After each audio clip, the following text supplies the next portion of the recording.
and the need for some sort of development subsidy. In 410, we also talked about buyers and determining how much can a person of a certain income and with certain fixed obligations afford to borrow given certain underwriting assumptions. So we're going to talk a little bit about that again. And then finally, we're going to go over rental housing and review some of the concepts that were presented in the 420 class, how you figure out the amount of private debt that can be supported by a project. By private debt, I mean money that is borrowed from a bank or other private lender and repaid out of net operating income. And we'll talk about some different ways of figuring out how much equity can be attracted for a project.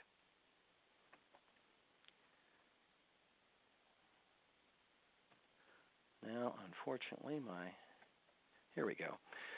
The next class that you're going to be taking, the 422 class, employs computer spreadsheets. And so you'll be doing a lot of the work that you did by hand in an Excel spreadsheet form. There's some real advantages of being conversant with spreadsheets. They help eliminate math errors, although they don't totally eliminate math errors because, of course, if you enter the information incorrectly, you're going to get wrong answers. But it cuts out on a lot of the calculations that you have to do. And it also makes it possible to analyze very complicated projects with a lot of different calculations that have to be made quickly. And most important, in my opinion, it allows you to do sensitivity analysis. The one thing that spreadsheets are really good for is the ability to change assumptions so that you can figure out what sort of impact those changes have on a project. So you can change, for example, assumptions about rents or vacancy, or if it's a tax credit deal, the amount of money you get from your tax credits. And by simply changing one or two, the numbers in one or two cells, get a whole new spreadsheet without the hassle of re-entering all the information. So what spreadsheets really allow us to do is change assumptions, see what impact those have on projects, and do sensitivity analysis. So let's kind of go over the concepts, central concepts that were covered in 410 and 420. Let's first talk about housing that is for sale, single-family housing, condominiums, housing that's designed to be owned by homeowners. So these are finance courses, and finance is really just kind of a big word for saying, well, how do you pay for something? How are you going to come up with the money to pay for it? So step number one is to figure out or estimate what you think it's going to cost to produce the product. How much is it going to cost on a per-unit basis to produce the sort of housing that you're anticipating in the project?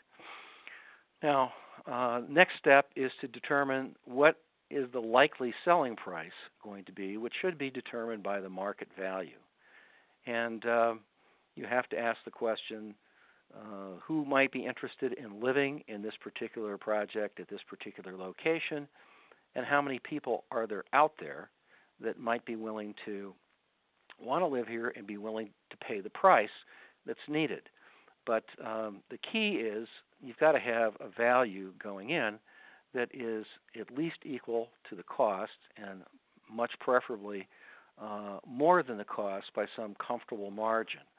And what most developers think is comfortable is somewhere in the neighborhood of 10 or 15% above the cost. That's profit, and in the event of unexpected problems, it's also margin for error. Then finally, can the target market afford the product? All these projects are aimed at somebody. And in the world of affordable housing, typically it's people of a certain income level. So we have to determine whether or not people at that income level can afford to pay the prices that we expect. And if they cannot, what kind of assistance, what kind of financing is going to be would be necessary in order to make the units affordable to those prospective residents. Now, let's talk for a moment about lenders. All of these projects need lenders, and during the development phase, you need a construction lender, and their role in the larger scheme of things, is to finance a unit to the point where it's completed with a certificate of occupancy and ready for somebody to buy it and move in. So the things that they're going to be concerned about are, how likely are the units to sell, because if they don't, they're not going to get paid back. And what do they have as collateral in the meantime? What is the value of the property that's securing their loan? Permanent lenders come in at the end of construction, and they're financing the buyers. So permanent lenders are going to be concerned about the creditworthiness of the people that are buying the house. And they're going to ask questions like, what's their income level? What's their credit history? The thing that both of these lenders have in common is that they're both risk averse. Lending is basically a low margin kind of business. There's only a limited amount of money that a lender can make on any loan that they make, and therefore there's not a lot of margin for error. And you can't make very many mistakes and continue in the lending business. So lenders tend to look for ways to mitigate risk, and that's what their underwriting process is all about. Let's talk first about the loan that would be made by a lender to a developer or builder to build a project. It's going to be for a specific term, and there will be a specific interest rate during that time. It might be fixed, it might be floating. Typically, interest or most of the interest will accrue during the loan period, and then ultimately both the principal, that is the amount of the loan they've made, and the interest that's accrued on the loan are repaid out of sales revenue. If the units don't sell, then of course they don't get repaid. And so from a lender standpoint, one of the key issues is the value sufficiently higher than the cost to make it possible to repay their loan? How do sales revenues compare to the costs of actually building the project? Because, as I said before, a construction lender only gets repaid if the sales revenues are there and if they are greater than or equal to the amount of money that has been loaned by the construction lenders. In most single-family developments, it really doesn't matter whether it's a condo development or individual single-family houses. Most or all, if the sales revenues are applied first to pay down debt. The construction lender has the first claim on any revenues that come from the sale of units. And either they get all of whatever those revenues are, or sometimes there's a release price that's negotiated between the borrower and the lender. And by release price, I mean, let's say that the units are selling for $150,000 a piece. The lender might be willing to let the developer take a small profit on individual sales, but they'd probably want, let's say, $145,000 of the $150,000 applied toward their loan, and the $145,000 would be what's called a release price. It's the price at which they're willing to release their mortgage on the house. The developer only makes a profit, of course, if sales revenues exceed the total costs. And one issue for the developer is, are the units likely to sell for more than the projected cost? Is the value, the total value of all the units that are going to be sold, greater than the cost of doing the project? And if it looks like the revenues may be less than the total cost, as sometimes they are in the world of community development, what that means is the project needs some sort of development subsidy. It might be possible, or it might be reasonable for a developer to build a house that's costs $150,000 and sell it for $130,000 for community development reasons, because they want to have new construction in a neighborhood where there hasn't been any for a long time, or because they want to make it possible for neighborhood residents to become homeowners. However, that's an example of a project needing development subsidy. If the value is going to be less than the cost, somebody has to make up the difference. And normally that's made up with some sort of public money. It could be from Community Development Block Grant, could be NSP, perhaps. It could be from some other source. Many state and local governments have their own sources. But it's money that goes into the ground, in essence, and never comes back. So it's intended to cover the shortfall between what a project or what a unit is worth on the open market and what it costs to build.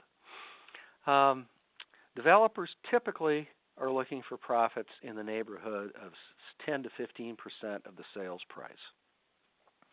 So if they're selling units for $200,000, they're going to look for a profit, a projected profit of anywhere from $20,000 to $30,000. And this is not simply money that's there for the developer's benefit. It's also margin for error. Sometimes projects cost more than anticipated because they take longer. Sometimes costs of materials go up. Sometimes you hit a bad spot in the market and you have to cut prices. And so the greater the margin or the profit potential going into the project, the more margin for error there is and the more ability there is to cover some unexpected problem. And basically unexpected problems are either going to be higher costs or they're going to be lower revenues.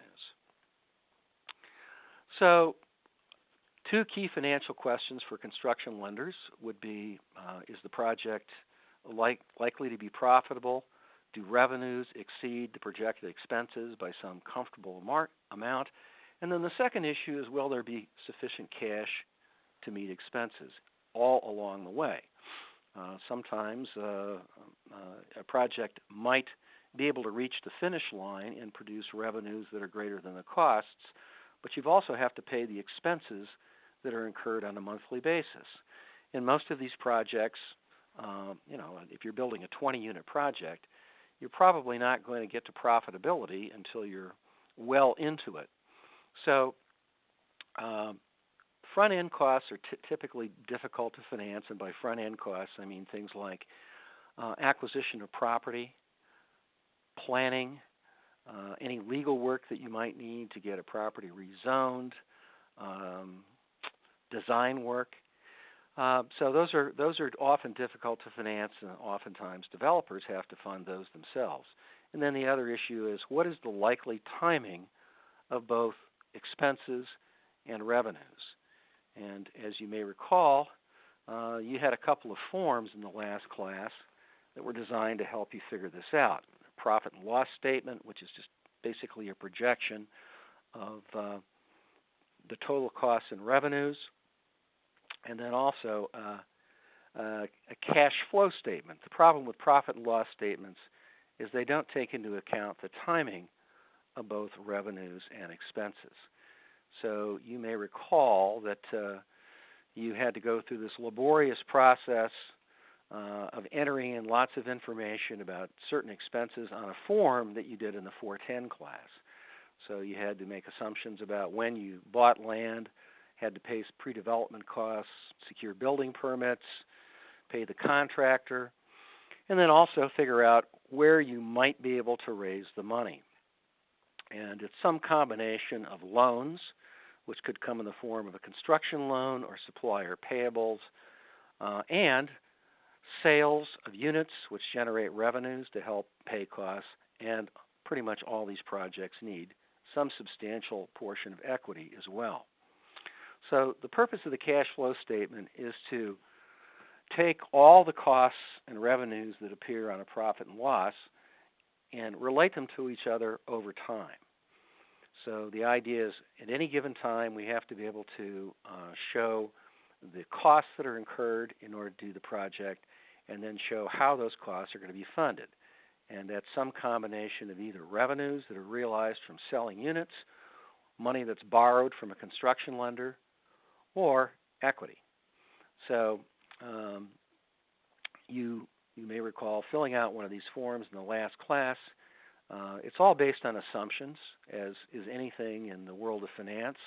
You're trying to look into the future and make estimates of what's likely to happen, how much you can sell something for, what it's going to cost to build.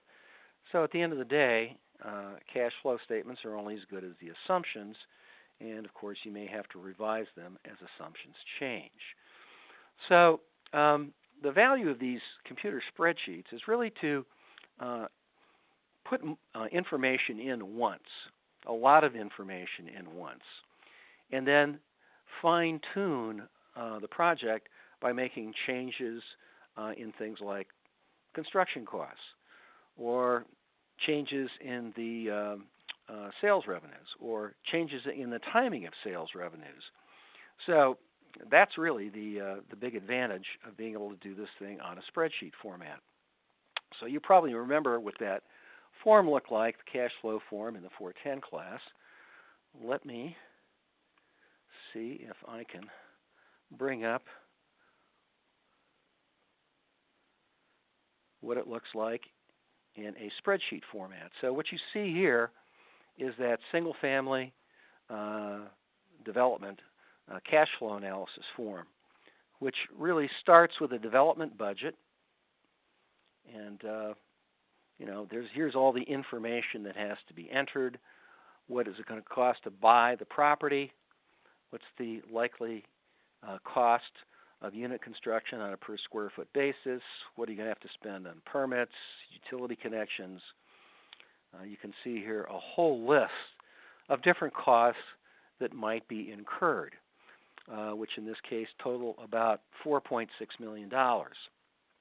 And the assumption here is that we're building 1,000 square foot units, that the hard construction costs are going to be $130 a square foot, and that we're going to be able to sell these when they're done for $180,000. So this is information about what the total costs of the project are likely to be. Go back to the spreadsheet, the cash flow spreadsheet, and this shows how these are to occur over time. Now, I don't want to go through the spreadsheet in any excruciating detail because that's what you're going to do in the 422 class. But I do want to highlight a few things here. We are showing, in this particular example, we're assuming that the units are going to sell for about $180,000. We're assuming that 4% of that is going to go toward the cost of selling them. We'll be able to borrow money at 6% interest, and we're going to build them in about 6 months. And you can see up here we're making some assumptions about when the starts occur.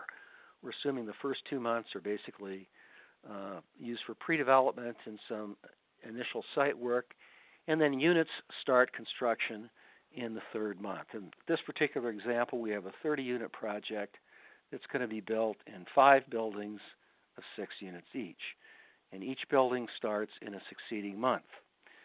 So you can see in month 3, we've got construction underway.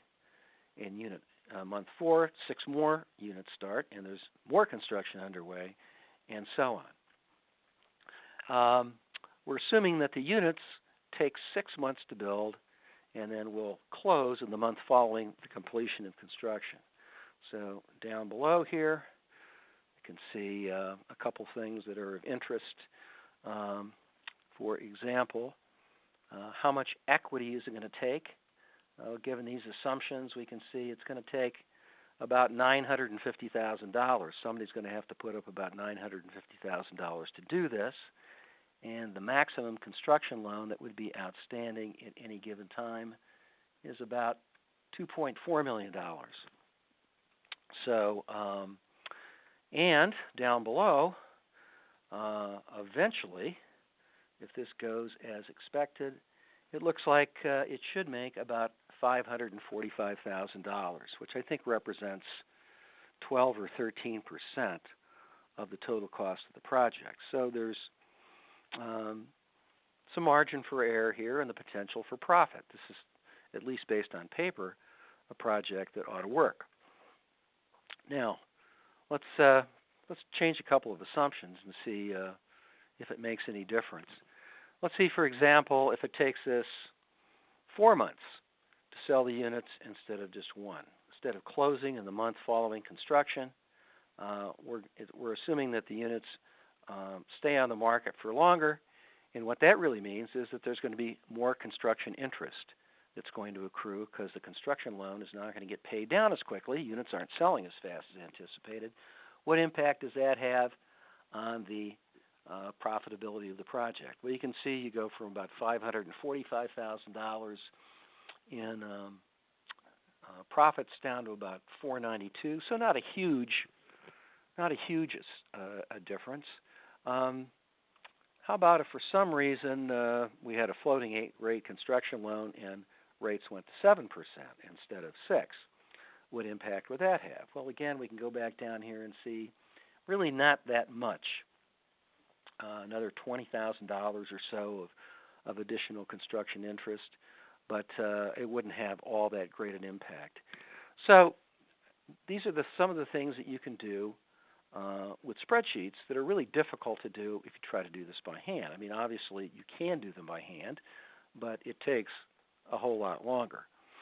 How about if we decided we ran into trouble and we had to reduce the sales prices? Now, we're assuming we can get $180,000 per unit. How about if we had to cut the sales prices to $170,000?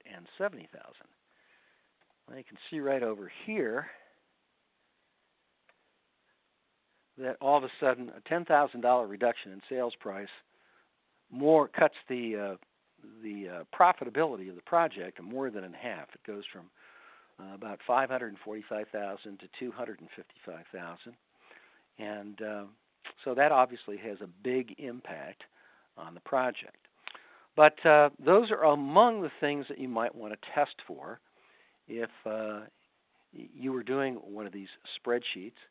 And again, having all the information entered and then being able to go back and revise individual assumptions and test for their impact is really, I think, what spreadsheet analysis is all about. At the end of the day, a lot of the numbers that you can get out of a spreadsheet you can do by hand. They may not be exact, but they'll be pretty close.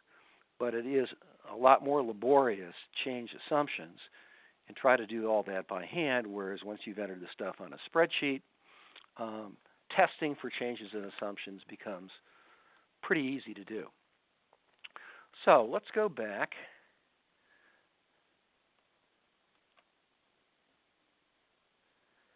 And talk a little bit about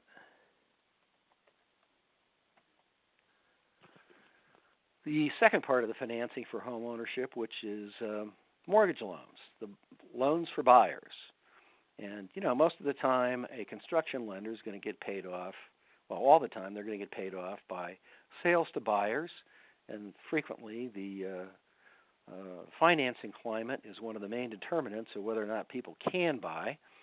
So let's talk a little bit about that. Debt capacity really represents the maximum amount of money that somebody can afford to borrow and repay with their income.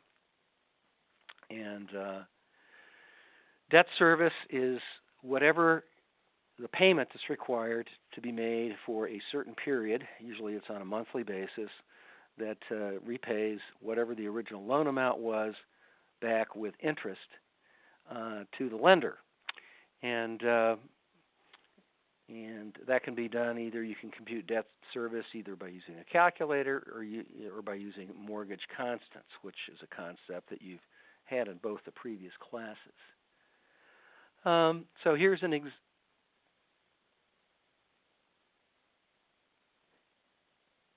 example.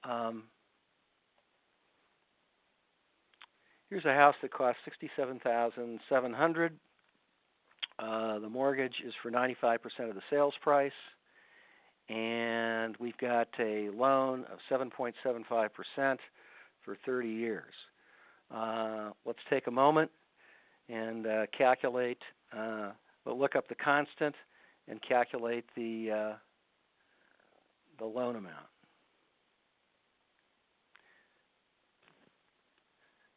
Is Jenny Vertrees here? Jenny? I am. I don't think this is the same PowerPoint presentation as we were working off of before. I think you've got the wrong one up here. try and open it here. I'm going to take the ball back, okay? Please.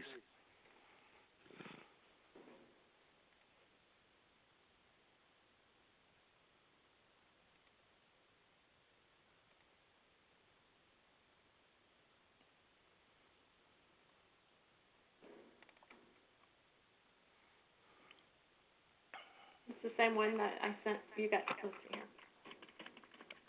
Are you sure? Yep. Let me, give me a half a second here and I'll pull yours up.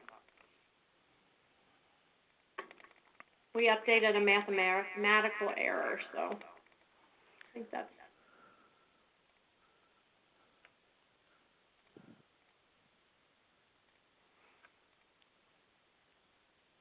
It should say HUD presentation.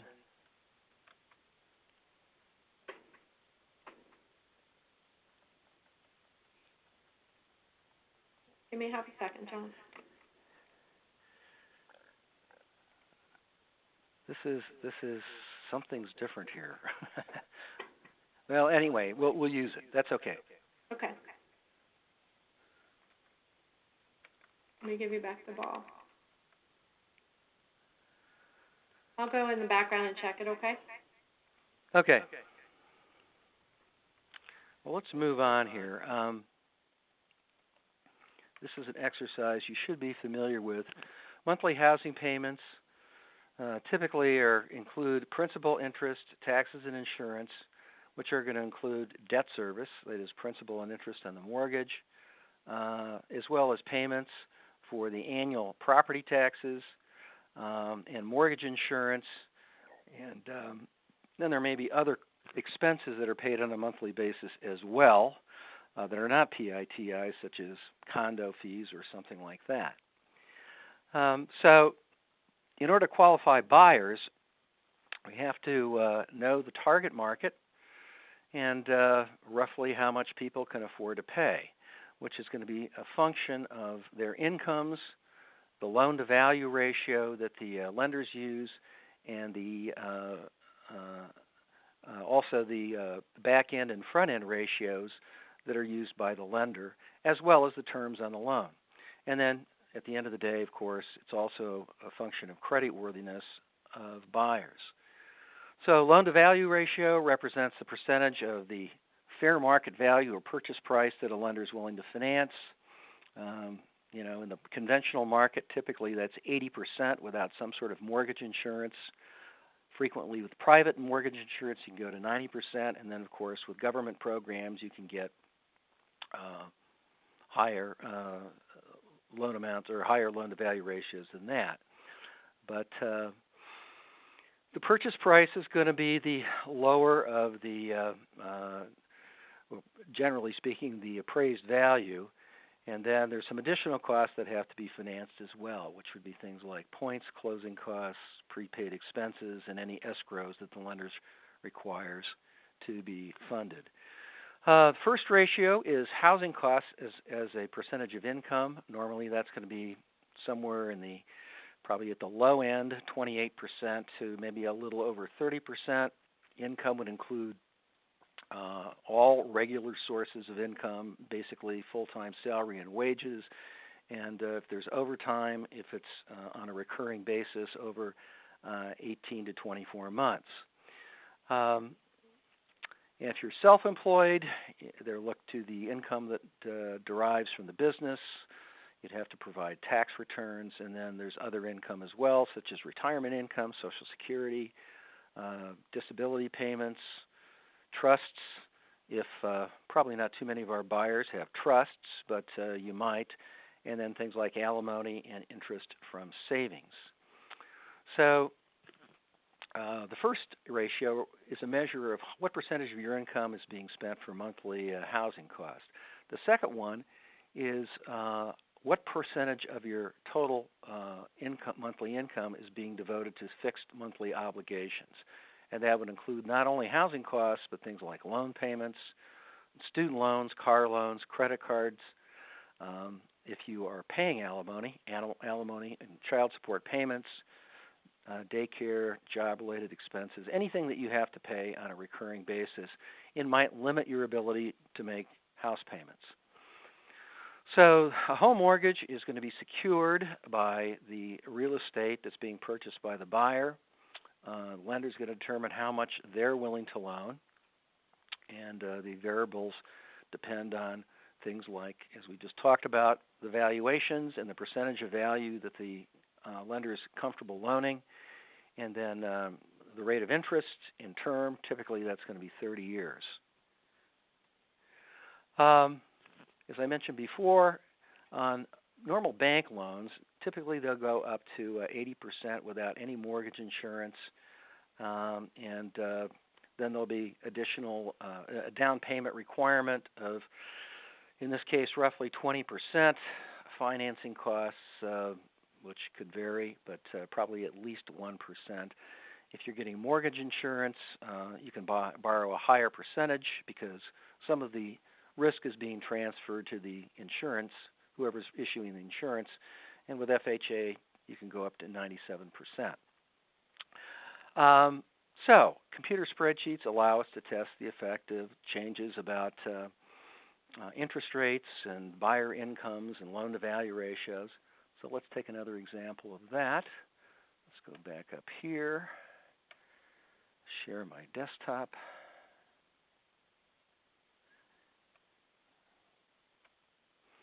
And let's go to our home buyer analysis. So there's another part of this spreadsheet that you're going to be using in the next class that computes the amount of money that somebody can borrow based on their income, other obligations, front-end and back-end ratios, and also how much they can borrow based on the loan-to-value ratio. That's the lender. So here we've got an example. We're assuming that the homes in this particular project that we were just looking at the cash flow for will sell for about $180,000. We're assuming a 29% front-end and 40% back-end ratio. I've got here an assumption of a family with an income of $50,000 a year. I'm assuming taxes of roughly 1% of the value of the property, and annual insurance of $1,000. And I'm assuming that this family has $5,000 in credit card debt. In addition, if we look down over here, we have to make some assumptions about what other monthly housing costs. Maybe this is a condominium project, and they're going to have to pay $100 a month in condo fees. And I'm also assuming in this particular example that a buyer would have, let's say, $400 a month in loan payments for things like student loans, cars, or some other sort of debt. So here we have somebody who could afford to borrow based upon their income about $113,000. You'll see that right here. The maximum loan is 95% of fair market value. But in this particular case, the family is going to be constrained by the amount of income that they can devote to both housing and fixed monthly obligations. That's going to limit them to about $113,000. And they would need, let's say they've got $9,000 of cash available to put down, which would be 5%. That means they need a subsidy of about $57,000. So to assist somebody with an income of $50,000 a year, you need a whole lot of money. Now let's say we're talking about somebody at $60,000. A $10,000 difference here makes a whole significant difference in the amount of subsidy that would be required. So to assist somebody at $60,000, basically they need almost nothing at all, about $1,400. And but if you're going to get down to $50,000, the price starts rising fairly steeply. Let's see what happens if we go to $40,000.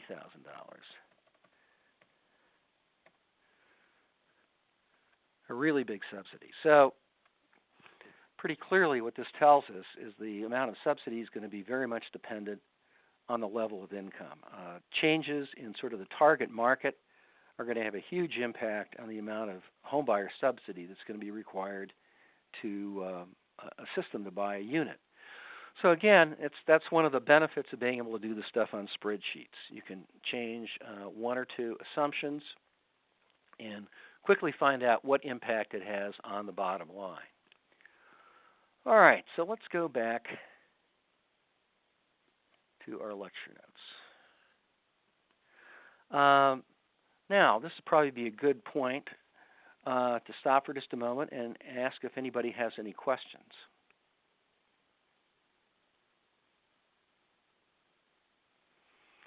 Does anybody have? John, there aren't any in the queue, and I don't see any hands raised. Oh, one hand raised. Abram has a question. Abram, if you can undo your mic. Hello?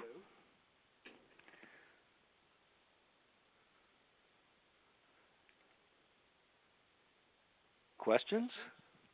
Other than that, John, there aren't any other questions in the queue. So, Abram, Okay. question, if you can just send it to the Q&A box or and deselect your hand, that would be appreciated. All right. So I'm going to break in about 15 minutes, so if we can get that question, then we'll have a chance to talk about it then. Let's go back. Let's talk a little bit about the other part of what you've covered so far, which is rental housing finance. And the purpose of the 420 class was basically to give you an ability to kind of figure out what the gap is on a project. And the gap is, the exercise is first you start with the cost. As I mentioned before, finance is a question about how do you pay for something. So the first question is, well, how much is that? How much money do you have to come up with? The next question is, how much debt has to be or can be raised to pay for that cost? And by this I mean private debt, money that you borrowed from a bank or a savings loan or a mortgage company and had to repay out of the project's revenues and expenses. And that's going to be a function of really two underwriting ratios, loan to value and debt coverage.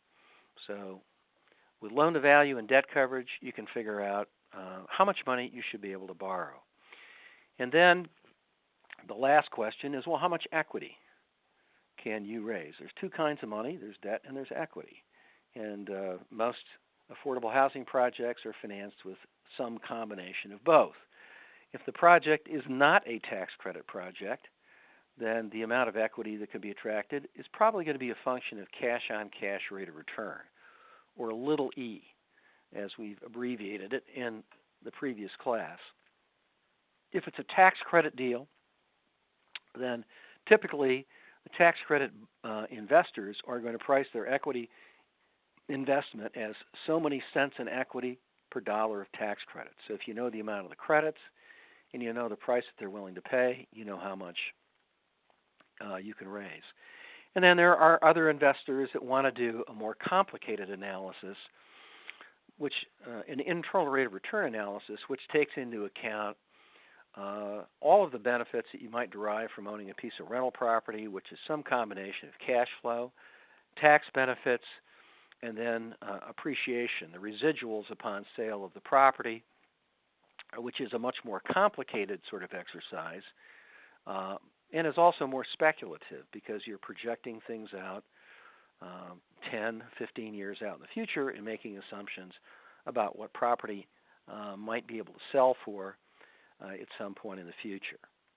Now, net operating income is what is going to drive the amount of permanent debt. What's net operating income? Well, once again, it's the gross revenues anticipated, which is some combination of rents and other miscellaneous sources of revenue like interest on reserve deposits, fees that the tenants have to pay if they're late,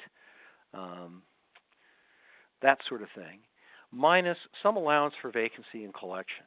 And probably this is never going to be less than 5%, kind of the standard vacancy and collection loss that's used in the affordable housing field today is 7%, And then some projects are a little more risky and probably need somewhat higher assumptions about vacancy and collection.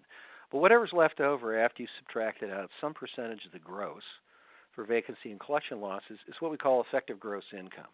It's the money that's available to pay both operating expenses and then ultimately debt service.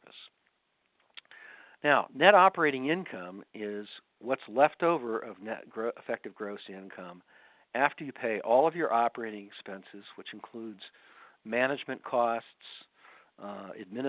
general administrative costs, the cost of maintaining the property, the cost of any utilities that are paid for by the landlord, insurance, property taxes, and so on. Also, minus the amount of any reserve for replacements that's required by a permanent lender. Most lenders want to see some money set aside in an account to pay for the roof when it needs to be replaced, or the HVAC system when it needs to be replaced. Big capital items that you can't fund out of 1 year's revenues of the project. So effective gross income minus operating expenses and replacement reserves gives us net operating income. This number really represents the cash return on all the invested capital, both debt and equity, in a project. And from a lender's viewpoint, they look to net operating income as their source of repayment. To a lender, net operating income is simply the cash that is available to pay debt service on their loan, and it's what's going to determine their loan amount. So let's take an example here. We've got a small project, 20-unit apartment project. It costs $2 million, and it's upon completion there'll be 20 units renting for $850 a month. We're assuming 5% vacancy and expenses and the replacement reserves of $3,850 per unit. Here's a simple pro forma.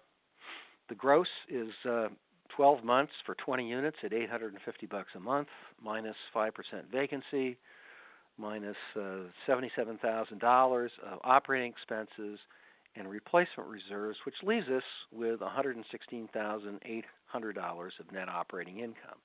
That is what a lender is going to look at as a source of repayment. Now, net operating income determines value.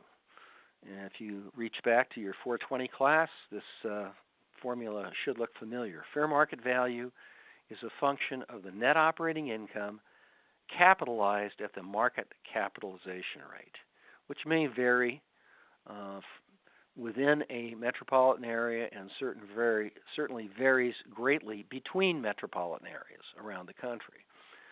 But let's take this project, which has a net operating income of $116,800, and let's assume that the typical or market cap rate in that market is 8%.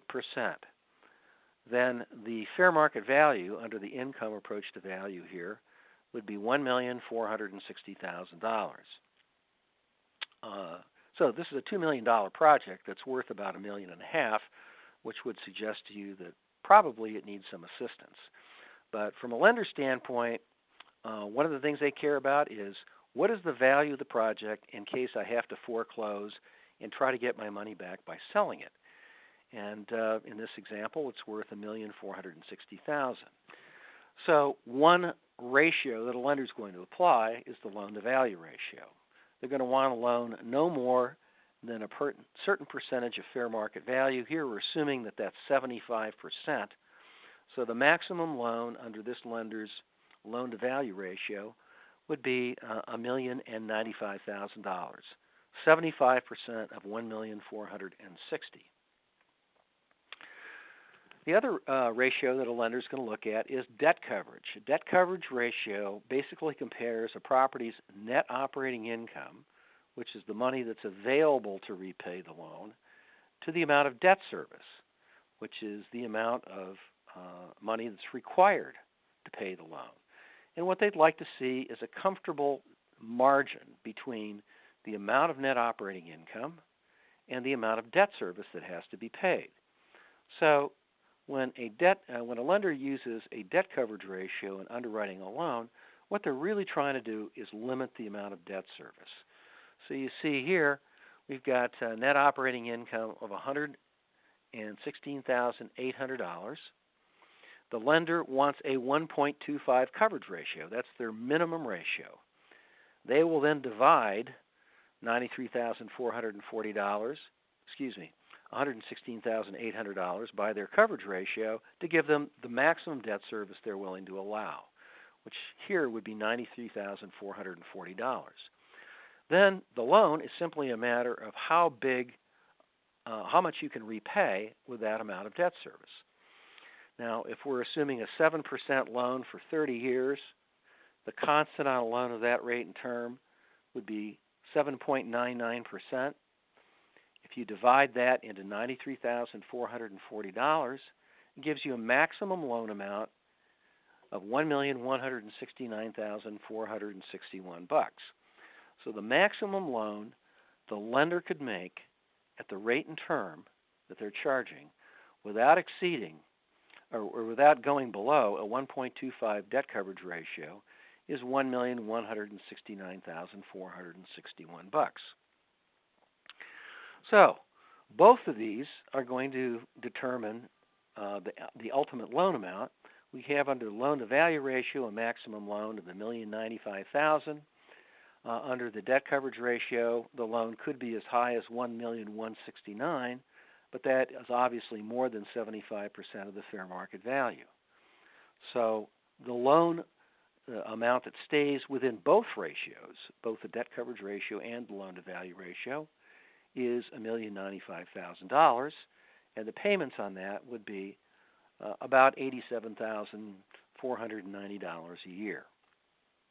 So this is the process by which permanent lenders determine how much they're willing to loan on a long-term basis. And the key is lenders always look at, how do I get paid back? What's my source of repayment? If you're making a loan to a homeowner, their source of repayment is their regular income, probably mostly from working. On a rental project, the source of repayment is the amount of income generated by the project itself. And we call that net operating income. Now, one of the things that you'll see once you start doing these projects on spreadsheets, that you can project net operating income out years and years and years in the future. And then the question is, well, what net operating income should a lender use in figuring out how much they're willing to loan? And the answer is they use stabilized net operating income. Typically, in a rental housing project, if it's new construction or substantial rehabilitation, the first year's projected net operating income will be artificially low because it takes a while to fill the building up. It's not uncommon for a new project to take 6 months or so to get fully rented. You might have a 30% vacancy loss in the first year. But that's not really a true reflection of the long-term ability of the project's long-term ability to repay a loan. So what lenders do is they do a totally separate calculation, which is known as stabilized net operating income. And so what they'll do is calculate gross revenues with the first year's rents, which are the rents that they believe are achievable almost right now. They'll assume the first year's expenses, which again are more known than expenses projected out in the future. It's a lot easier to say what the expenses are likely to be in the first year than they are in the fifth. And then they will apply, instead of the actual projected first year's vacancy rate, what they believe is going to be the stabilized vacancy rate, where the project is going to wind up long term. So they might believe that on a long-term basis, the project ought to be able to operate at a 5% vacancy, or they might say it should be able to operate at a 7% vacancy. But in any case, the stabilized rate's likely to be much lower than the year one rate, and the stabilized net operating income is basically the net operating income you'd have in the first year of the project's operations if you could rent up to the expected long-term vacancy rate in that year. So it's really not year one, it's not year two, it's not any particular year. It is a totally separate and artificial calculation that lenders used both to compute the maximum debt service that they're willing to allow. It's also the number that appraisers use when they figure the fair market value of an income-producing rental project. So let's take a quick, let's take a break, but I think we've got a couple of questions here. One question I see is, what would happen if the buyer used some of the down payment to pay off the credit card debt? Well, it would, I think, increase the gap because they still need 5% down payment. If you're asking the question, would applying money that you have, cash that you have available to buy the project, be better applied to paying off credit card debt rather than reducing your permanent mortgage? I'd say for sure to pay off credit card debt because it's short term. But in this particular example, we're assuming that somebody needs 5% down, so you wouldn't really have the choice, if that's clear. Do we have any other questions here, Jenny? I guess I don't see any. So, do we have any other questions? I do not see any right at the moment. Okay. Let's take a 10-minute break, and you'll have a chance to clear your head for a few minutes, and then we'll reassemble, and we'll continue going through our slides on multifamily. Now, again, my hope is to leave some time at the end of this. I'll have some time, well, probably 15 or 20 minutes or so at the end of this to ask questions. If you have questions that occur to you about the first part of this presentation later on, hopefully we'll have time to answer those then. But let's take a 10-minute break, and then we'll reassemble.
Okay, let's get started again. Hope everybody's still there. I did get a question here, which I think is a good question. Question is, how is the market cap rate determined? I mentioned that it varies from region to region. Is this determined by lenders? Capitalization rates that are used for the purposes of most rental housing projects are really it's appraisers that keep track of them, and they come up with these numbers by actually tracking sales of properties in the market. So if they see a property that sells for $1 million and it's got $60,000 of net operating income, then they say, well, that's sold at a 6% cap rate. And there might be another project that sells for $2 million and has $110,000 of net operating income. Well, that would be a sale at a 5.5% cap rate. And they actually track the sales of properties, and based upon what they see transpiring in the marketplace, they arrive at these numbers, which is their opinion of what's typical in the marketplace. So lenders actually rely on appraisers to come up with these numbers, and one of the things that real estate appraisers do is they actually track sales of properties so they can keep current on this information. Cap rates tend to be high in relatively weak real estate markets where there's not a lot of appreciation, probably a fair amount of vacancy in rental housing. They tend to be low in strong markets, markets where there's a lot of pressure, a lot of demand for rental housing, where rents tend to go up at a rate that's higher than the rate of inflation, and typically vacancy rates stay at low levels. Places where you'd find low cap rates are mostly places on the big cities on both coasts. New York City being probably the best example, but Boston, Washington, Philadelphia, and then on the West Coast, Seattle, Portland, San Francisco, and Los Angeles. These are all places where cap rates are going to be low. In the industrial Midwest, which has right now higher unemployment than a lot of other places, you're going to see higher cap rates, which really means that investors are willing to pay less for a certain amount of net operating income, mostly because they're not sure that that number ever is going to go up. So that's how cap rates are arrived at. So let's go back and talk a little bit more about, let's talk about how equity arrives in one of these projects. Equity, it comes into rental projects because investors think they're going to get a return on their money. They're investing for return on investment. And in conventional apartment projects, that is, projects that don't have rent restrictions, that are not getting subsidized by some government entity, their return on investment is going to come primarily from cash flow and appreciation. So that's what's going to drive their investment decision. In the kind of projects that most of us work on, affordable housing projects, oftentimes the principal return on investment for developers or investors comes from tax benefits. So we're going to talk a little bit more about how these tax benefits work. Let's talk first about projects that are not tax credit projects, where investors are investing mostly for cash. They're looking for what they consider to be a reasonable cash-on-cash rate of return. Cash-on-cash rate of return represents the amount of cash flow that a project generates in a particular year in relation to the equity that the owner has invested. So it's a way of comparing the principal benefit that they're interested in, cash flow, to the amount of money they have to put in the deal. And this is the primary way return on investment is measured in non-tax credit projects. So to go back to our example here of our 20-unit project, Sunnyview, we calculated that it would have $116,800 in net operating income, and we assumed a lender would be willing to loan them, I think it was $1,095,000 at 7% interest for 30 years. The debt service on that loan would be $87,490, and that would leave the owner with $29,310 in cash flow. let's assume that a market cash-on-cash rate of return is about 8%. This number varies, again, between different parts of the country, and it varies over time, but 8% would probably be a good generic working number right now. The amount of equity, then, that investors would be willing to invest for the cash flow is simply the amount of cash flow divided by this market rate of return, 8%, about $366,000 in equity. So we've got a project here that, based on a straight economic basis as a conventional project, costs $2 million, can support about $1.1 million in debt, and can attract about $366,000 in equity. You do the math, and you can figure out quickly that you're going to be over $500,000 short. This is an example of a project that can't attract enough capital conventionally to pay for its cost. So it's got a big gap. And we'll come back and take a look at it and see, kind of revisit this as a tax credit deal. But this is the primary determinant of the amount of equity that somebody's going to be willing to put in on a non-tax credit project, cash-on-cash rate of return. Let's talk about lending on rental projects. Just like home ownership projects, there are two basic kinds of loans. They're permanent loans, long-term money, usually anywhere from 15 years at the low end on most affordable housing projects to up to 40 years at the upper end. And these loans are repaid out of rental income, out of NOI. So permanent lenders, they're making a loan and they're taking the risk that the project does not generate enough revenue to cover all the operating expenses and pay them back. Now, most projects also have a construction loan. Construction lenders are doing something different. They're providing money to the project to get it to the point where it's completed, ready for people to move in with a certificate of occupancy. So this is normally a short-term loan, not 15 to 40 years, but typically something like 2 years, and it's only designed to get the project completed. Once the project is done, sometime shortly thereafter, the construction lender expects to get paid off. So construction loans are repaid not from revenues of the project, but they're actually repaid from permanent financing sources. Like, for example, if you have a low-income housing tax credit project, normally there's a big chunk of money that comes in from your tax credit investor once the project is completed. So a construction lender would expect to get paid off from some combination of the permanent loan that's on the project and the money that comes from the equity investor. And that normally is going to come in when the project is completed. Now, permanent lenders are interested in debt coverage, both debt coverage and loan-to-value ratio. The debt coverage ratio, again, is the net operating income compared to a property's debt service. There's always two ways of getting repaid if you're a lender.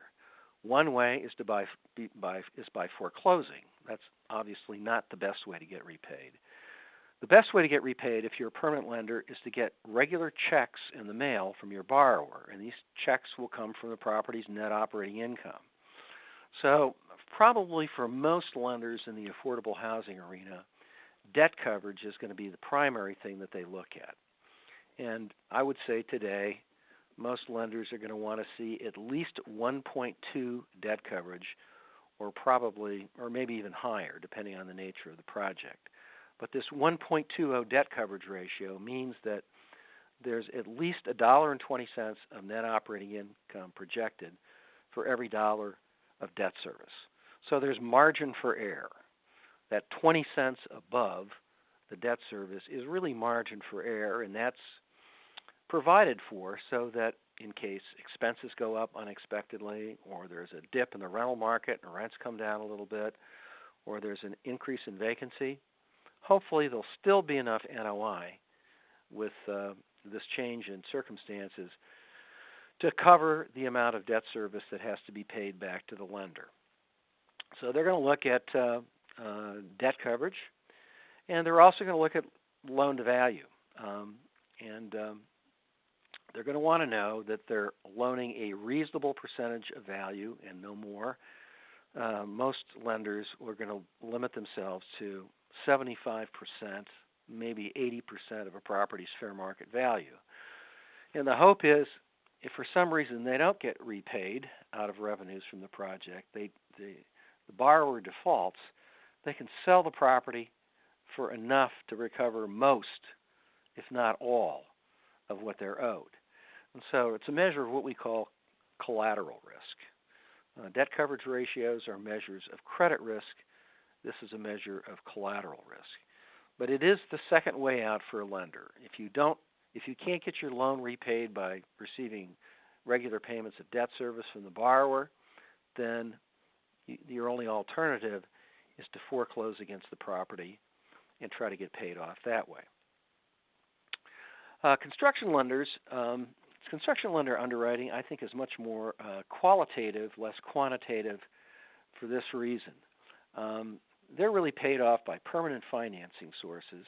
Typically, permanent financing sources put their money in when the project is completed. So the real question for a construction lender is, what factors make this property more or less likely to be completed? And the things that they're going to be concerned about are the financial strength and capability of the developer. They're going to look at the developer's experience and track record. They're going to want to know that they've done this before, and that if there are problems, that they have the financial resources available to them to cover those problems. Because at the end of the day, a developer is going to have to guarantee to complete the project, guarantee to the construction lender, and the guarantee is only as good as their financial statement. So first thing a lender is going to look at is, who's the developer? Have they done this before? Do they have money available to fix problems if what's in the budget is not sufficient? The next thing they look at is the general contractor. Now, general contractor's contract is probably going to be somewhere between 50 and 70% of the entire budget for the project. So the general contractor's ability to perform and deliver the building for a guaranteed price, typically that's the way this stuff is done, is going to depend in part upon their experience, capability, and their financial strength. So a construction lender is going to want to know that the contractor's done this before, that they have a good track record of completing their projects, and that in the event that somehow they've missed the mark and they've underbid the project, that they have enough resources on their own to make good on their promise and to complete it. Sometimes that means they have to put some of their own money in. But that's what a guaranteed maximum price contract means. The general contractor guarantees to complete the project for no more than a certain amount of money. If they've made mistakes that causes the project to cost more, it's their problem. They're going to want to know what the permanent financing sources, conditions for funding are. What things have to be accomplished in order for the permanent money to come into the deal to pay off their loan, because they don't get paid off until those things happen. So typical conditions are issuance of a certificate of occupancy for the building, which means that it's ready for people to move in. Another typical condition would be completion in accordance with the plans and specs that were agreed to by the permanent lender. So, I mean, the building that's built has to be the building that was promised. And then sometimes permanent lenders have conditions where a certain level of occupancy is required before they fund, or it hits the break-even point for a month or two. But in any case, if you're a construction lender, you want to know, what do I have to make sure happen in order for me to get paid off? They're going to look for margin for error in the budget, adequacy of the budget, which means they're going to look at every single line item to make sure that there's enough money in there to pay all the costs that the lender anticipates. And then they're going to look for money that can be used to cover unexpected problems. The first place you look, if you're a construction lender, is the construction contingency, which should be probably at least 5% of the construction contract amount. If it's a new construction project, if it's a rehab, probably more like 10%, because it's possible to find more unexpected things when you're working with an existing building.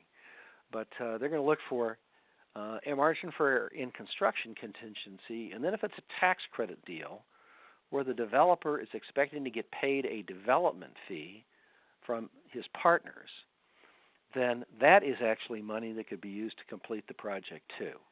That's money that can be used to pay off the construction loan if need be.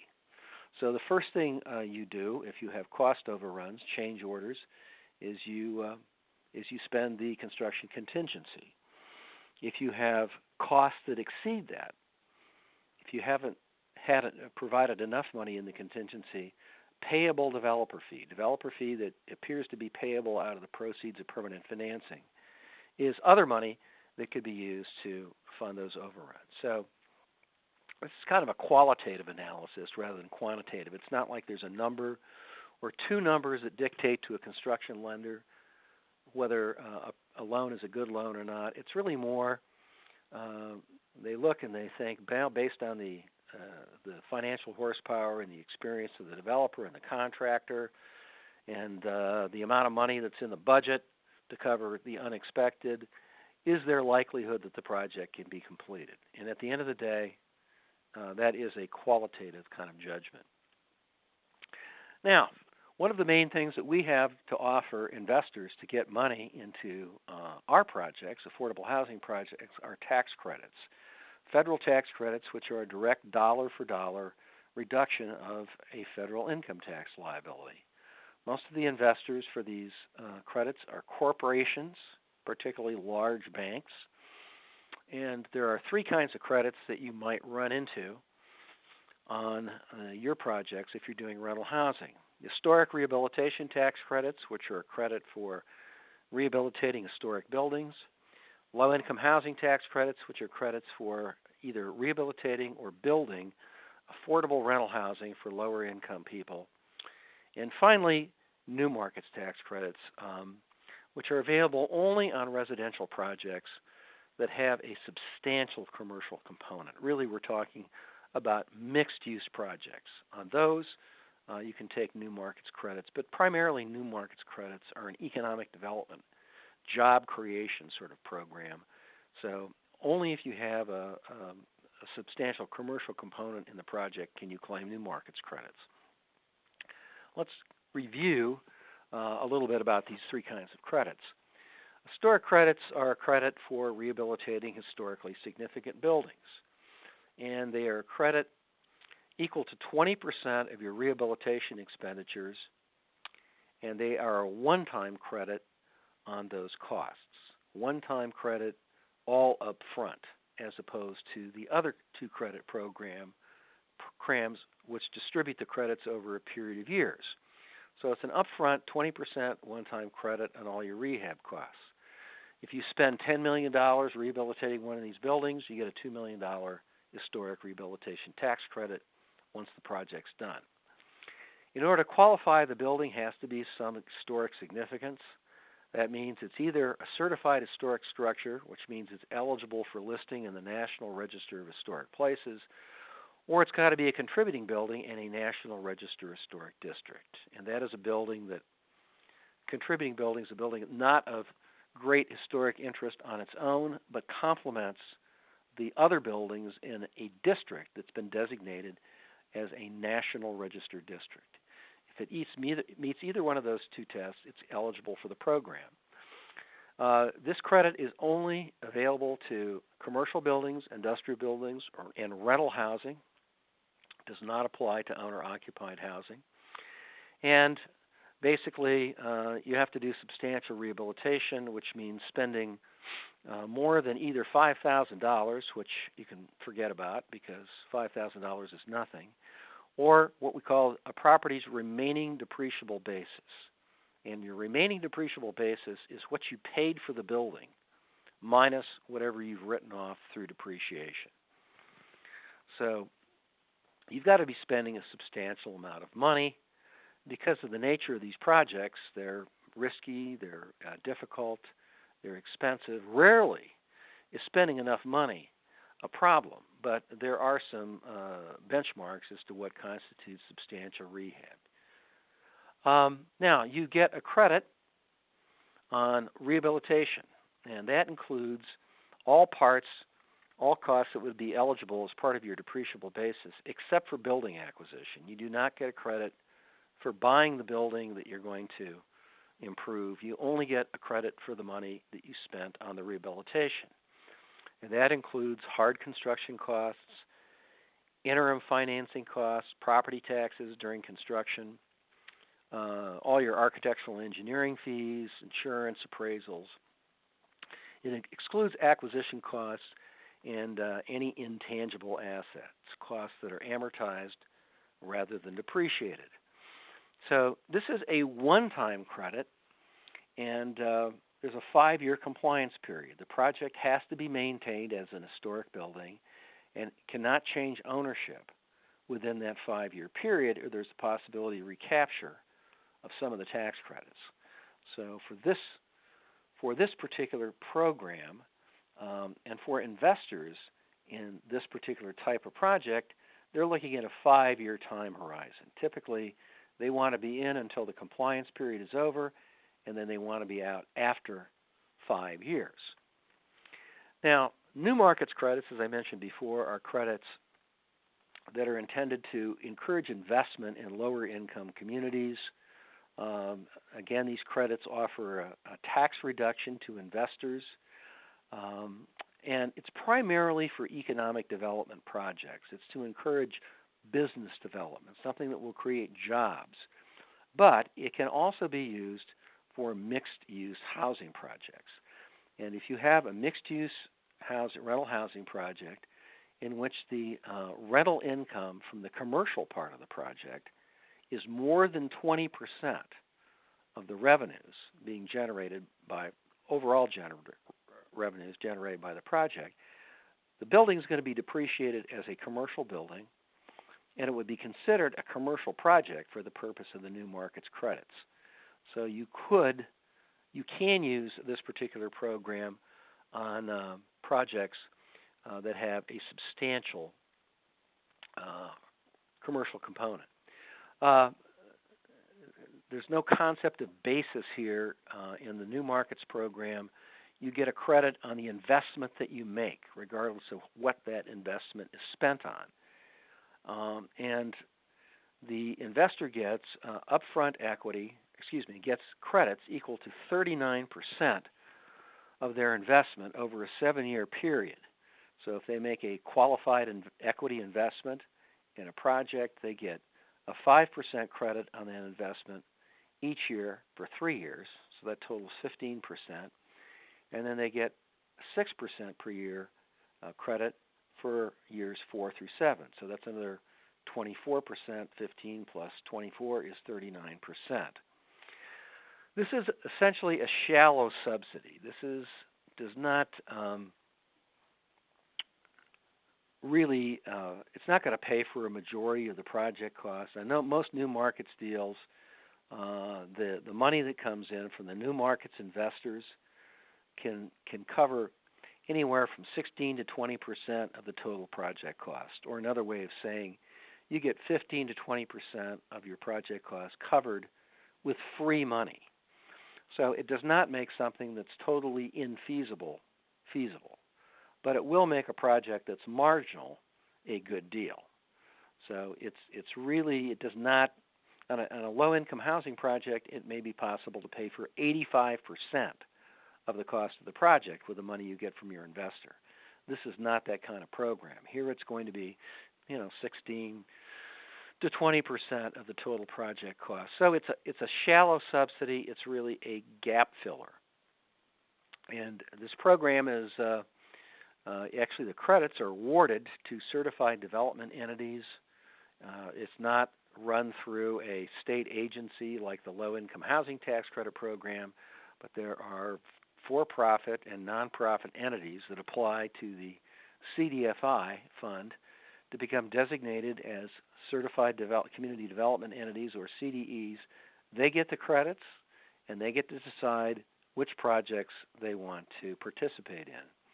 So, in essence, CDEs in the New Markets Program make essentially the same decisions that state housing finance agencies do under the Low-Income Housing Tax Credit Program. They decide what kind of deals they want to do, and they can use the credits any way they wish, so long as they're within the parameters of the program. You can't have new markets and low-income credits in the same deal. You'd have to break the project into two separate projects if you wanted to use both subsidy sources on the same project. So you could take new markets on the commercial portion, and you could take low-income housing tax credits on the residential. But you'd have to divide the project into two separate projects in order to do that. You can take both new markets credits and historic credits on the same project. Now, let's talk about the Low-Income Housing Tax Credit Program. This is by far the biggest federal housing program today. It's the primary source of assistance for affordable rental housing in the United States, and it accounts for somewhere in the neighborhood of 30% of all the new rental housing and substantially rehabilitated rental housing that's done in the U.S. every year. So it is a big program. And what you get if you qualify is an annual credit for 10 years. There are three requirements that have to be met in order for a project to qualify. One relates to the income of the residents. The second involves the rents that those residents are charged. And the third involves state approval. This is a program that is supposed to benefit lower income people. And the definition of lower income people is either 50% of the area median income or 60% of the area median income. If you choose 50%, then only 20% of the units in the project have to be occupied by low-income tenants in order to meet the minimum threshold to make the project eligible for the program. If you choose 60% as your definition of low income, then at least 40% of the units have to be occupied by tenants with incomes below the income threshold. As a practical matter, since you only get credits on the units that are going to be low income, most developers make 100% of the units affordable, and they choose the 60% test because there are more people with incomes below 60% than with incomes below 50%. But you get the choice, and if you're the developer, you choose one or the other. The rent restrictions are then based upon the number of number of bedrooms in a unit, and the imputed household size for a unit of that particular number of bedrooms. So every unit that's designated for low-income occupancy has rent restrictions. The rent restrictions are based on the number of bedrooms and the imputed household size. They take the imputed household size times the number of bedrooms. The imputed household size equals the number of bedrooms times 1.5 persons per bedroom. So, for example, the imputed household size for a two-bedroom unit would be 3 people. 2 times 1.5. So the rents for a 2-bedroom unit in a particular area would be based upon the income for a 3-person household. And then the rent cannot exceed 30% of the income qualifier, and that's either 50 or 60% of median, depending on what you chose, for that assumed household size. And these are gross rents, so they include all utilities except telephone. They do not include rental assistance that comes from government or payments for supportive services from government agencies or nonprofits. What this really means is they don't include payments that the landlord might receive under the Section 8 program, for example, certificate program, or from any rental assistance that they might get from a government agency, other government agency, or a nonprofit organization. Some states, for example, have payments for supportive services for people who are elderly. These are basically to provide an affordable assisted living environment for low-income, frail, elderly people. The payments that the landlords receive for those supportive services don't count toward the maximum tax credit rent. Maximum rents do include any tenant payments that come from, and by tenant payments, I mean a payment that comes from the tenants for services that are required of a condition of occupancy. If you have to take the service and you have to pay for it, therefore, then that counts against your maximum tax credit rent. As a practical matter, then, in assisted living projects that don't get the supportive services paid for by some state agency, the services have to be optional for the tenants. They have to have the right to refuse to take the services. Otherwise, they would be counted against the maximum tax credit rent. Third, this is a state-run program. Every state gets a certain amount of tax credits with a minimum of about $2.5 million. Otherwise, it's based on population. The state allocates the credits, and they get to decide what kinds of projects they want to fund. Some states are interested in family housing. Some states are interested in housing with supportive services. At the end of the day, it's up to the state agency that administers the program to decide what kinds of projects they want to fund. If you qualify, if you agree to live with the income and rent restrictions, and the state approves your project, then you get an annual credit for 10 years.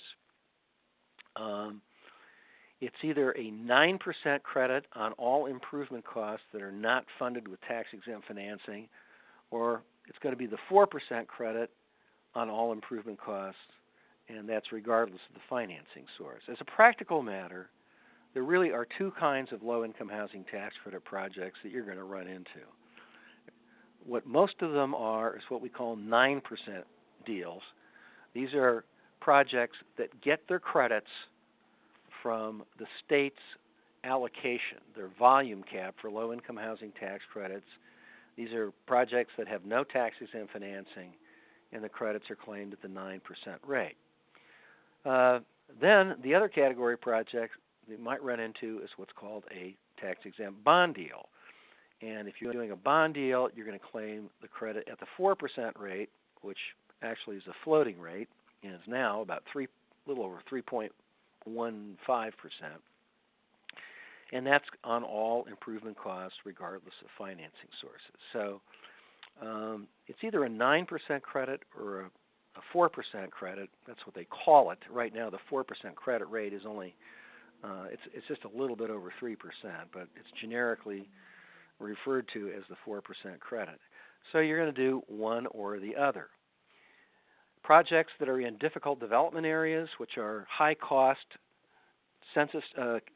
counties around the United States, or qualified census tracts, which are low-income census tracts, are eligible for a 30% increase in their basis, which really means you get 30% more tax credits. And the idea is if you're doing a project in a high-cost area, or you're doing a project in a location where incomes are very low, you need more help. And the way that the program provides more help is by increasing your tax credit basis by 30%, which means you're going to get 30% more tax credits. In addition, as part of the economic recovery effort by the federal government, the law has been amended so that any project determined by the state agency, the agency that administers the program, to need more credits in order to be financially feasible, they can have their basis increased by up to 30%. This does not apply to tax-exempt bond deals, but only projects where the credits come from the state's allocation out of the state's volume cap. The costs that are eligible for the credit you can see here.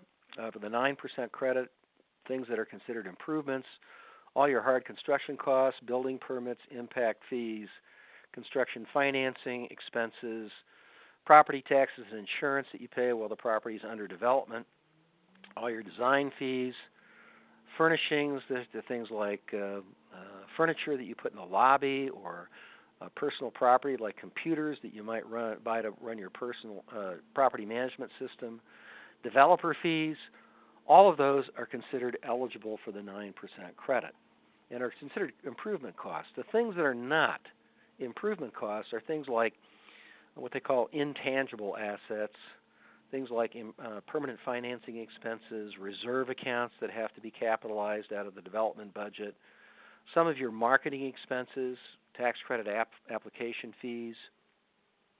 Acquisition cost is not eligible for the 9% credit, but the building portion of acquisition could be eligible for the 4% credit, as we'll note in a moment.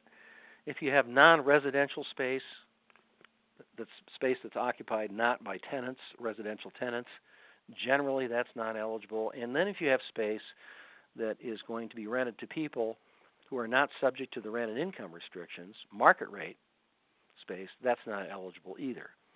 Everything else is. So, for example, here's a project that costs $5.3 million. It's being done in a qualified census tract, and the developer's going to buy the land for $400,000. They're going to spend $3.9 million on the residential part of the building and $1 million on commercial construction. It's going to be a mixed-use building with, let's say, 1 floor of commercial space and 2 floors of residential above. The portion of the project that would be eligible for the low-income credits is the residential construction costs.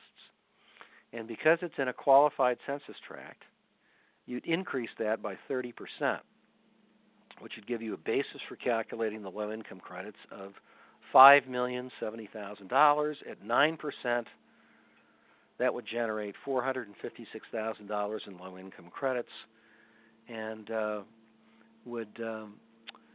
if you found an investor that was willing to pay, let's say, 80 cents on the dollar, which would be kind of a low price today, that would give you $3.6 million in equity. So in this example, the project would be funded with some bank money, some subordinate gap loan like block grant funds, and then mostly with equity, which in this case is about 70% of the total project cost.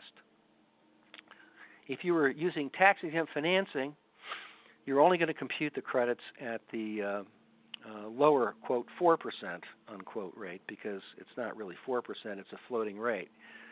So let's assume that you spent $9 million on construction, $1 million on land and off-site improvements for a total of $12 million. Let's say that this is not in a qualified census tract. So your improvement basis would be $9 million, and because you're using tax-exempt financing, the credits would be calculated at what we call the 4% rate, which actually changes every month. But here we're assuming the 4% rate is actually 3.4%, which would give you $306,000 a year in low-income housing tax credits. If somebody was willing to invest 83 cents on the dollar, they'd give you $2.5 million in low-income housing tax credit equity. So the equity that you get from your investor in a bond deal is going to cover a much smaller percentage of the total cost of the project than if you're doing a 9% credit deal. That's the disadvantage of doing a bond deal. The advantage of doing a bond deal is that it's easier to get an allocation of tax-exempt bond cap, as you may recall from the 420 class, than it is to get an allocation of 9% credits.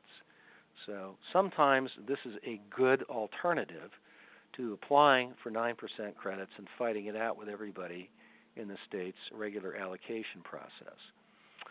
It's also possible to get a credit on acquisition of an existing building.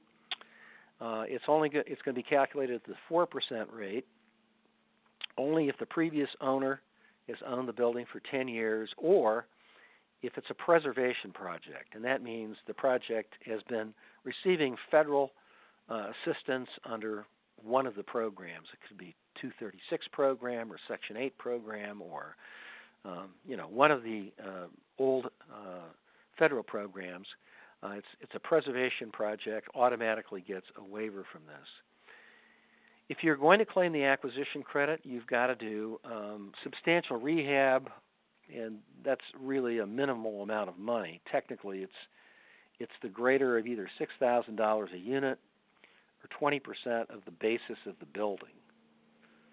And this particular credit does not receive an adjustment for the 30% basis increase if it's in a qualified census tract or it's in a difficult development area. So let's say you're buying a building for $2 million. Let's say that 50% of the acquisition price is attributable to building and $4 million to rehab. You could claim the 9% credit on all the rehabilitation, which would give you $360,000 a year in low-income housing tax credits. The building portion of the acquisition price would be eligible for the 4% credit, which here we're assuming is 3.4%. So your total credits would be $394,000. So if you're buying an existing building and rehabbing it, you may be able to claim credits on some of the acquisition price as well. Now, again, we've got a different spreadsheet for this particular type of project, rental projects, but we've got, let's see here, let's go back to that Sunnyview project, and you may recall that it did not work as a low-income, as a straight conventional project, but it cost about $2 million. And we've got here a total development budget costing $2 million, and you can see all the different costs that are covered here: acquisition of property, some site improvements, new construction, profit and overhead, general requirements for the contractor, a contingency, a developer fee of $280,000, and so forth. And we're trying to figure out, can we do this project as a low-income housing tax credit project? Well, one thing you'd have to live with if you chose to reconfigure the project as a low-income housing tax credit project is you'd have to make sure the rents don't exceed the tax credit maximums. So in this particular example, we're assuming that we've got 20 one-bedroom apartments. They're going to rent for $490 a month. So there's a big decrease in the rent from the $850 a month market rate.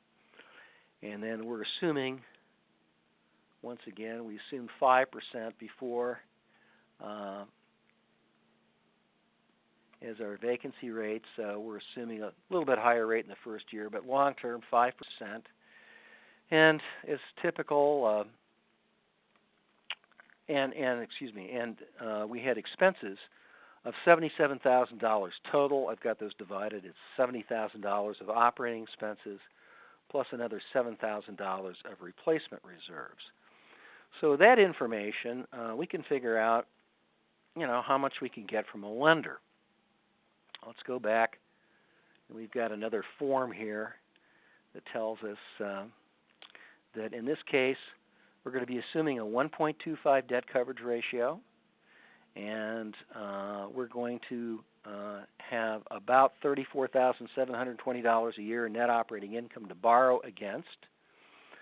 We're assuming, so the lender is going to limit debt service to no more than, let's find it down here. Well, I can't put my finger on that right away, but they're going to use a 1.25 coverage ratio, and they're going to base their loan amount just on debt coverage. And that's 1.25 at 7% for 30 years. This project could support a loan of about $350,000 from the bank.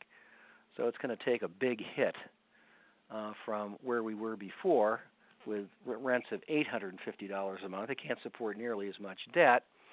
But we do have both tax credits, and we have the ability to apply for subordinate financing like home funds, community development block grant money. So in this particular example, we're assuming that a deferred loan would be available for $290,000, and we'd be able to raise about $1,357,000 in equity. Now, after we've entered all that information in the development budget, that all gets transferred over to a different part of the spreadsheet here, and this may be a little hard to read because it's kind of dark. But if you go over here, it shows that the project could qualify for, because it's 100% low income, it's a 9% deal, to generate about $160,000, $159,750 a year in low-income housing tax credits. And we are going to assume that we could get, let's find our tax credit rate over here, 85 cents on the dollar for the credits. And that's how we arrive at an equity amount of $1,357,000. Now, let's say that turns out that we can't find somebody that's willing to pay 85 cents on the dollar. It's a rather small deal, and it could be hard to find an investor. Let's say that the price went to 80 cents on the dollar.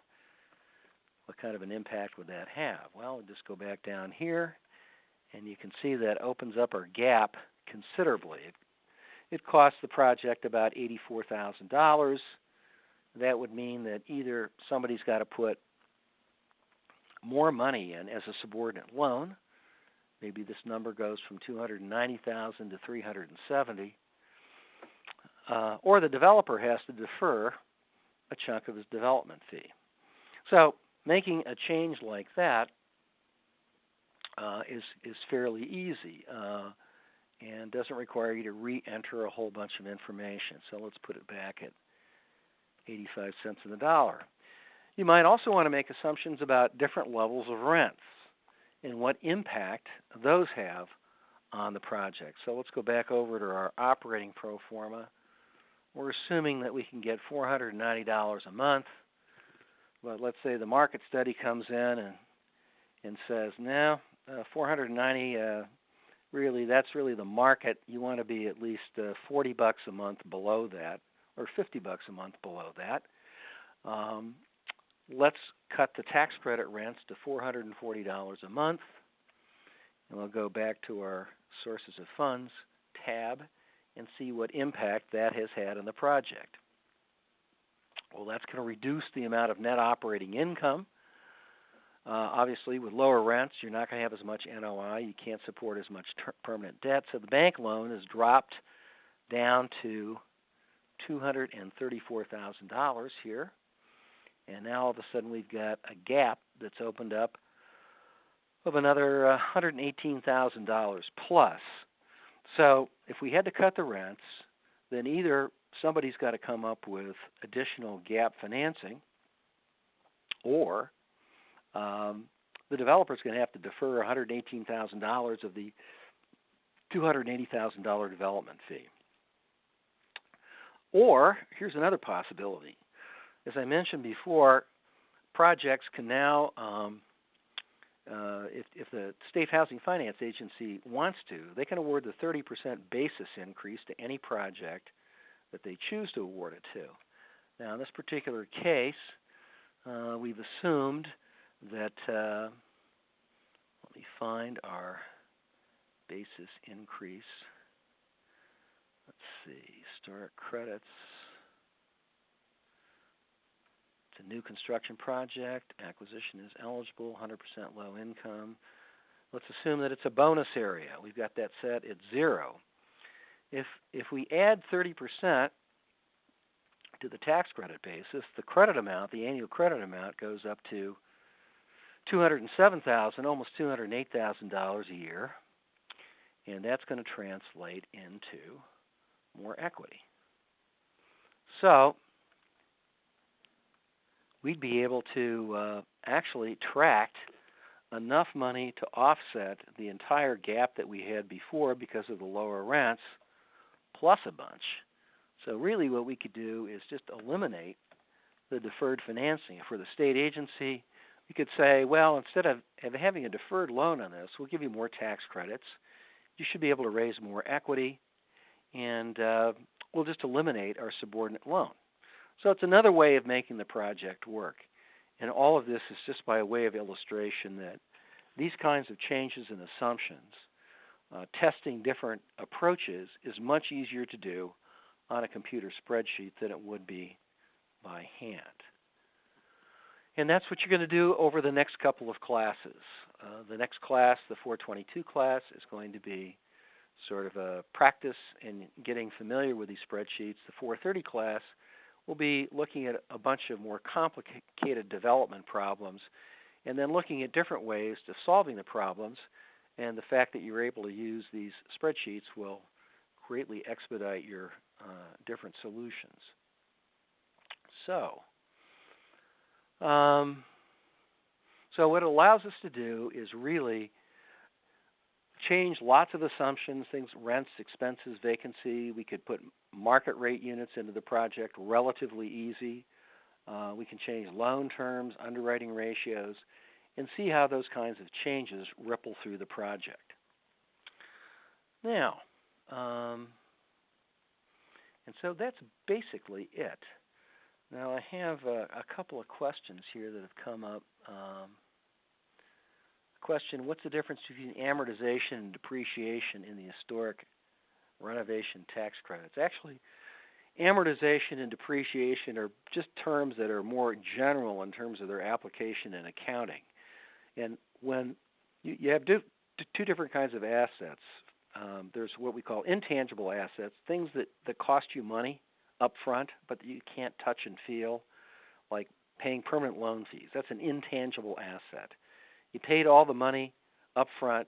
You realize the benefit over a period of years. So the IRS requires you to capitalize it, but such as an intangible asset, they refer to the way you write it off as amortization. It's really more semantics than anything else. When you spend money on bricks and mortar and you have something tangible, or you buy equipment, also which is tangible, you can touch and feel it, accountants refer to the way that you write it off as depreciation. So it's really more, this is really more accounting lingo than anything else. And it's not just for real estate, it's for assets in general. So that's the difference between amortization and depreciation. Another question, can you describe the mechanisms behind the tax-exempt bond? Well, a tax-exempt bond project, in order to qualify your project as a tax-exempt bond deal, you've got to get an allocation of what we call private activity bond cap from the state. The state gets a certain amount of money that they can use for private activity bonds every year, or a certain amount of volume cap, just like they get a certain amount of volume cap for low-income housing tax credits. The difference is that the private activity bond cap is like $95 per person as opposed to $2.20 per person, which is the low-income housing tax credit cap. So most states have way more bond cap than they can use, and they're happy to use it to assist tax-exempt low-income housing tax credit bond deals. But basically the deal is, you're borrowing money from somebody who buys the bonds and expects to be repaid.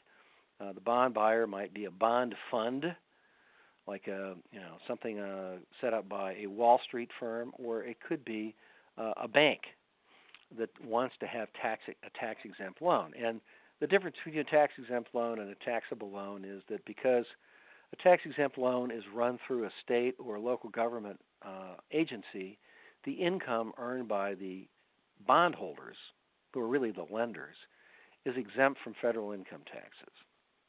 Why? Well, there's a Supreme Court decision that goes back to like 1810 that determined this. But if it's a tax-exempt bond deal and you pay for more than 50% of your project costs with the proceeds of the issue, you automatically get the 4% credit for your project outside the state's regular allocation of low-income housing tax credits. What this really amounts to is a different path to getting low-income housing tax credits for a project.